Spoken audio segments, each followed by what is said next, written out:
Volume 1, Chapter 18. Mr. Frank Churchill did not come. When the time proposed drew near, Mrs. Weston's fears were justified in the arrival of a letter of excuse. For the present he could not be spared, to his very great mortification and regret, but still he looked forward with the hope of coming to Randalls at no distant period.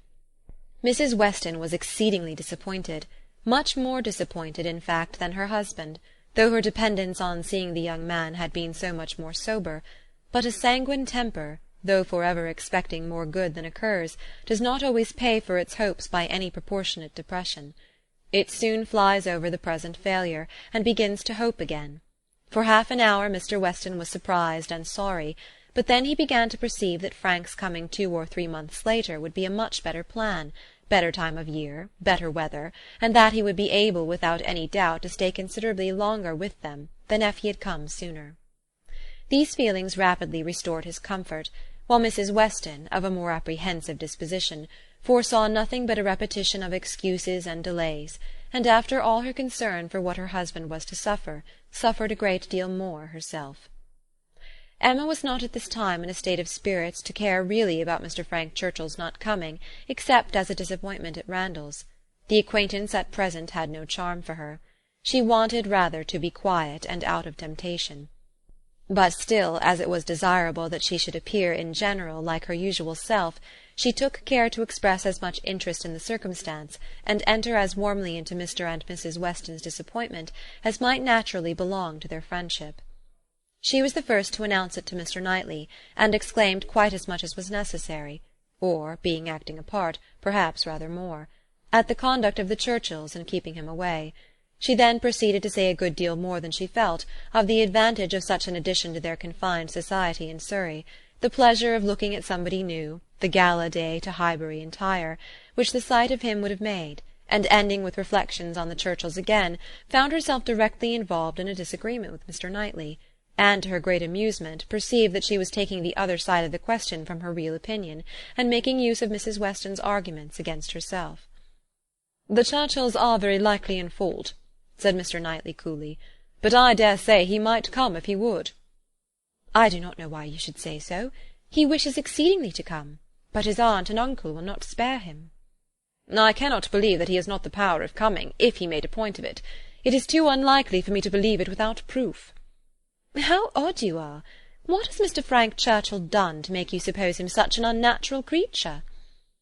"I am not supposing him at all an unnatural creature, in suspecting that he may have learnt to be above his connections, and to care very little for anything but his own pleasure, from living with those who have always set him the example of it.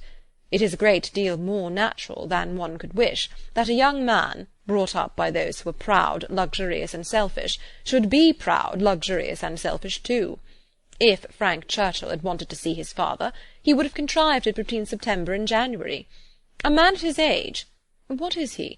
3 or 4 and 20—cannot be without the means of doing as much as that. It is impossible." "That's easily said and felt by you, who have always been your own master. You are the worst judge in the world, Mr. Knightley, of the difficulties of dependence. You do not know what it is to have tempers to manage." "It is not to be conceived that a man of 3 or 4 and 20 should not have liberty of mind or limb to that amount. He cannot want money. He cannot want leisure. We know, on the contrary, that he has so much of both, that he is glad to get rid of them at the idlest haunts in the kingdom. We hear of him for ever at some watering place or other. A little while ago he was at Weymouth. This proves that he can leave the Churchills." "Yes, sometimes he can." "And those times are whenever he thinks it worth his while, whenever there is any temptation of pleasure." "It is very unfair to judge of anybody's conduct without an intimate knowledge of their situation. Nobody who has not been in the interior of a family can say what the difficulties of any individual of that family may be. We ought to be acquainted with Enscombe and with Mrs. Churchill's temper before we pretend to decide upon what her nephew can do. He may at times be able to do a great deal more than he can at others." "There is one thing, Emma, which a man can always do if he chooses, and that is his duty, not by manoeuvring and finessing, but by vigour and resolution. It is Frank Churchill's duty to pay this attention to his father. He knows it to be so by his promises and messages, But if he wished to do it, it might be done. A man who felt rightly would say at once, simply and resolutely to Mrs. Churchill, "Every sacrifice of mere pleasure you will always find me ready to make to your convenience, but I must go and see my father immediately. I know he would be hurt by my failing in such a mark of respect to him on the present occasion. I shall therefore set off to-morrow." If he would say so to her at once, in the tone of decision becoming a man, there would be no opposition made to his going. "No," said Emma, laughing, "but perhaps there might be some made to his coming back again. Such language for a young man entirely dependent to use! Nobody but you, Mr. Knightley, would imagine it possible. But you have not an idea of what is requisite in situations directly opposite to your own. Mr. Frank Churchill to be making such a speech as that to the uncle and aunt who have brought him up and are to provide for him, standing up in the middle of the room, I suppose, and speaking as loud as he could. How can you imagine such conduct practicable?" "Depend upon it, Emma, a sensible man would find no difficulty in it. He would feel himself in the right, and the declaration, made, of course, as a man of sense would make it, in a proper manner, would do him more good, raise him higher, fix his interests stronger with the people he depended on, than all that a line of shifts and expedients can ever do. Respect would be added to affection. They would feel that they could trust him, that the nephew who had done rightly by his father would do rightly by them, for they know as well as he does, as well as all the world must know, that he ought to pay this visit to his father, and while meanly exerting their power to delay it, are in their hearts not thinking the better of him for submitting to their whims. Respect for right conduct is felt by everybody. If he would act in this sort of manner, on principle, consistently, regularly, their little minds would bend to his." "I rather doubt that. You are very fond of bending little minds, but where little minds belong to rich people in authority, I think they have a knack of swelling out till they are quite as unmanageable as great ones. I can imagine that if you, as you are, Mr. Knightley, were to be transported and placed all at once in Mr. Frank Churchill's situation, you would be able to say and do just what you have been recommending for him, and it might have a very good effect. The Churchills might not have a word to say in return, but then you would have no habits of early obedience and long observance to break through.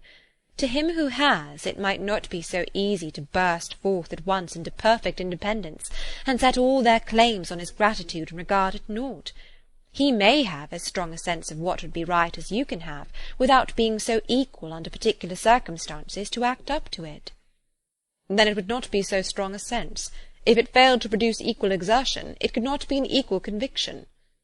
"Oh, the difference of situation and habit! I wish you would try to understand what an amiable young man may be likely to feel in directly opposing those whom, as child and boy, he has been looking up to all his life." "Our amiable young man is a very weak young man, if this be the first occasion of his carrying through a resolution to do right against the will of others. It ought to have been a habit with him by this time of following his duty, instead of consulting expediency. I can allow for the fears of the child, but not of the man. As he became rational, he ought to have roused himself and shaken off all that was unworthy in their authority. He ought to have opposed the first attempt on their side to make him slight his father. Had he begun as he ought, there would have been no difficulty now." "We shall never agree about him," cried Emma, "but that is nothing extraordinary. I have not the least idea of his being a weak young man. I feel sure that he is not. Mr. Weston would not be blind to folly, though in his own son, but he is very likely to have a more yielding, complying, mild disposition than would suit your notions of a man's perfection. I dare say he has, and though it may cut him off from some advantages, it will secure him many others." "Yes, all the advantages of sitting still when he ought to move, and of leading a life of mere idle pleasure, and fancying himself extremely expert in finding excuses for it. He can sit down and write a fine flourishing letter, full of professions and falsehoods, and persuade himself that he has hit upon the very best method in the world of preserving peace at home, and preventing his father's having any right to complain. His letters disgust me." "Your feelings are singular. They seem to satisfy everybody else." "I suspect they do not satisfy Mrs. Weston. They hardly can satisfy a woman of her good sense and quick feelings, standing in a mother's place, but without a mother's affection to blind her. It is on her account that attention to Randalls is doubly due, and she must doubly feel the omission. Had she been a person of consequence herself, he would have come, I dare say, and it would not have signified whether he did or no. Can you think your friend behindhand in these sort of considerations? Do you suppose she does not often say all this to herself? No, Emma, your amiable young man can be amiable only in French, not in English. He may be very aimable, have very good manners, and be very agreeable, but he can have no English delicacy toward the feelings of other people, nothing really amiable about him. You seem determined to think ill of him. Me? Not at all, replied Mr. Knightley, rather displeased. I do not want to think ill of him. I should be as ready to acknowledge his merits as any other man, but I hear of none, except what are merely personal, that he is well-grown and good-looking, with smooth, plausible manners. Well, if he have nothing else to recommend him, he will be a treasure at Highbury. We do not often look upon fine young men, well-bred and agreeable. We must not be nice, and ask for all the virtues into the bargain. Cannot you imagine, Mr. Knightley, what a sensation his coming will produce? There will be but one subject throughout the parishes of Donwell and Highbury, and one interest, one object of curiosity. It will be all Mr. Frank Churchill. We shall think and speak of nobody else. You will excuse my being so much overpowered. If I find him conversable, I shall be glad of his acquaintance. But if he is only a chattering coxcomb, he will not occupy much of my time or thoughts. My idea of him is, that he can adapt his conversation to the taste of everybody, and has the power as well as the wish of being universally agreeable. To you he will talk of farming, to me of drawing or music, and so on to everybody, having that general information on all subjects which will enable him to follow the lead, or take the lead, just as propriety may require, and to speak extremely well on each. That is my idea of him. And mine, said Mr. Knightley warmly, is that if he turn out anything like it, he will be the most insufferable fellow breathing. What! At 23 to be the king of his company, the great man, the practised politician, who is to read everybody's character, and make everybody's talents conduce to the display of his own superiority, to be dispensing his flatteries around, that he may make all appear like fools compared with himself. My dear Emma, your own good sense could not endure such a puppy when it came to the point. I will say no more about him, said Emma. You turn everything to evil. We are both prejudiced, you against, I for him, and we have no chance of agreeing till he is really here. Prejudiced? I am not prejudiced. But I am very much, and without being at all ashamed of it.